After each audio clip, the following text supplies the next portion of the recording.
Psalm 78, verses 41 to 42 says, "Yea, they turned back and tempted God and limited the Holy One of Israel. They remembered not his hand, nor the day when he delivered them from the enemy." This is a word and it's a warning, but there's also hope. It says they limited the Holy One of Israel by forgetting the Holy One of Israel. See, a lot of people talk about all the things that you can do to stop God, and he can't be stopped. Remember, he has an unstoppable faithfulness, but forgetting him is synonymous to forsaking him. And we have to be mindful whenever we look at our progress, or we look at our achievement, or we look at our success and forget the source.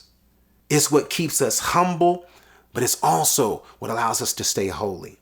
When we recognize, but for the grace of God, there go I. Whenever I see defeat, whenever I see struggle, whenever I see lack, whenever I see negativity, that's where I would be if it were not for the God who is not just with me, but by his Spirit who is in me. And when we take this approach as a person, it's what allows us to then walk together in this light as a people.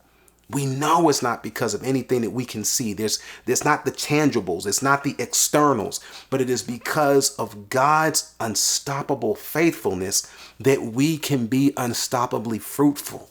Please embrace this so we can condemn this spirit of ism. All the isms that we can think of in this life, the things that we are hating on, then becoming friends with the sins that we should hate.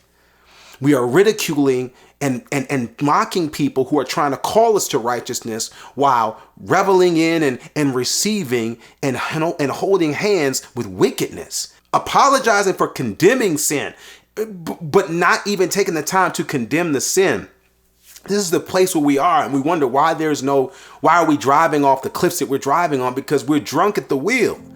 And the Lord is saying that the way to sober up is to remember, but for the grace of God, this is where we've got to be. This is where God is calling us now to take the time to read these Psalms and to use them in our own experience to remember God's unstoppable faithfulness as the source of our unstoppable fruitfulness. Let's not put God in a box.